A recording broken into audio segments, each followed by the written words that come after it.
what. That's where the conversation go back to like people like Paul George. You put Paul George in that situation, he can't do that. He gonna fold. But you put Steph in that situation in any team, anywhere, any place, he gonna do no exactly KD, that. No Clay. He gonna do exactly that. Even when you had Clay and KD on his team, he still was able to do that. That's what Paul George don't have. Yeah, but that's kind of what I'm saying. Some people built like that. Curry built for that shit. Like you say, anywhere you put Curry, Curry gonna be Curry. And the Paul, like Paul George, Kawhi, KD, players like that, they situational. It all depends on the right situation. Even the main reason Carmelo. The main reason I say that is because so many people put so much on Paul George, like he's not that good of a player like that. Where is he at? They want to make him nickname Playoff P and all this. He not that good. Like Jesus, let the man be. Y'all put this motherfucker, this stigma on this man and make him look as though he's not that good. He just ain't. And that's the thing. When I go back to thinking about the Bulls, like Jordan, we knew Jordan was Jordan, but Pippen didn't ever come in there trying to be the Jordan. He just was Pippen. You know what I'm saying? So Paul George got to play. Just do you. No, Pippen, do you. The best thing Pippen was coachable. What that did is that told them, this is what we need out of you.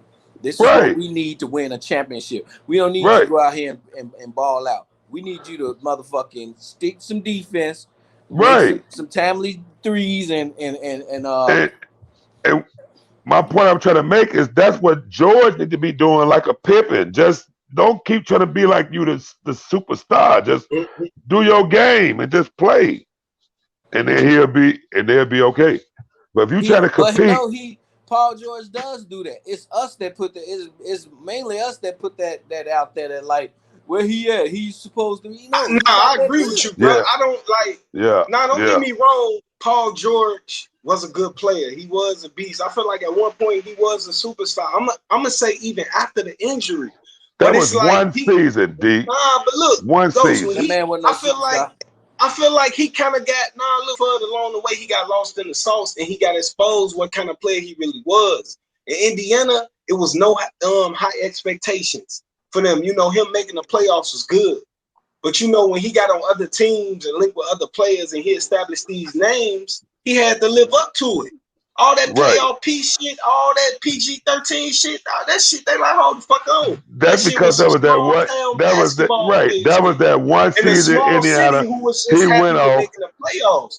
But when you go to LA and you go to Oklahoma City and you pair it up with Russell Westbrook, people expected more. You know. But see, he couldn't deliver. He oversold them. Like what Fud said, he right. He let that get to his head, hearing that like he was the superstar, and he thought he was really that, and he not that, like Fud said. Okay, maybe he wasn't, but he hit a peak of being one at one point in his career. He was like, he was a level away. He was a level away, and then he hit OKC, and maybe he was a level away, but at one point, PG-13, he was at a very high fucking level at one point. No doubt. I don't think it was, no doubt. He was doing his thing. I think it was just because of the team he was on. Of course, he gonna look like a superstar because the team he was on. But you see what happened when you put Indiana though? Indiana, he didn't have that supporting cast though. The same Paul George, they put him on another team and that shit went away. Yeah, you're right. If you're on a bomb squad and you're the only one shooting the ball and scoring all the points, you're gonna look like a star. You're gonna look like a goddamn superstar. Yeah, that's how he what I looked. Was saying. He got exposed because Indiana is a small market. They don't expect much. So him just doing his little work and making the playoffs there, they was happy with that, and it built a brand bigger than what he really was. And that's why that's what's hurting that's what hurting the Clippers, because he's still thinking that he's up on Leonard level and he's not there. And one thing that helped him tremendously was his coach. They had a hell of a coach. Nate McMillan is a good ass coach.